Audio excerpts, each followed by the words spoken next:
अस्सलाम वालेकुम व्यूअर, क्या हाल वाल है। उम्मीद है सब दोस्त खैर खैरियत से होंगे।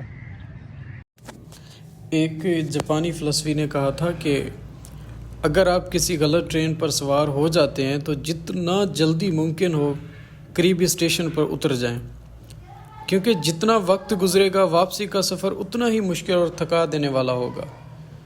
पहली बार जब मैं ये पढ़ी तो एक लम्हे के लिए चौंक गया। यूँ लगता जैसे किसी ने कंधे पर हाथ रखा हो और आहिस्ता से कहा हो, बस करो, उतर जाओ। ये महज ट्रेन की बात नहीं, ज़िंदगी की भी बात है। हम सब कभी ना कभी ऐसी ट्रेन पर सवार हो जाते हैं जो हमारे ख्वाब, मिजाज या मकसद के ख़िलाफ़ होती है। नौकरी, रिश्ता, रवैया या हत्ता कि कोई आदत। लेकिन हम ज़िद, अना या खौफ की वजह से आगे स्टेशन का इंतज़ार करते रहते हैं।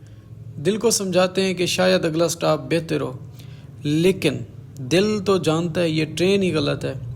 अब भी वक्त है, जल्दी उतर जाओ, वरना वापसी का किराया तुम्हारे हौसले, सेहत और ख्वाबों से वसूल किया जाएगा। लोग मजाक उड़ाएंगे, पीठ पीछे बातें करेंगे, मगर दिमाग, रूह, बोझ उतर जाएगा।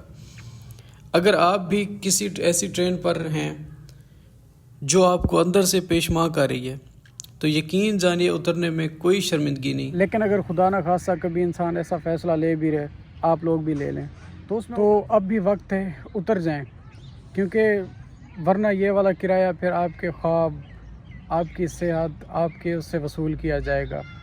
तो उससे बेहतर है कि इंसान अगर गलत फ़ैसला लाइफ में ले भी ले तो उससे पीछे हटने में, या जैसे गलत ट्रेन पर सवार हो गया उसे उतरने में कोई हर्ज नहीं। लोग बातें करेंगे तो कोई बात नहीं, कम से कम आप डिप्रेशन से तो फ्री हो जाओगे। आप अपनी ज़िंदगी को दोबारा स्टेबल कर पाओगे, एक सीधी लाइफ गुजारने में कामयाब हो जाओगे।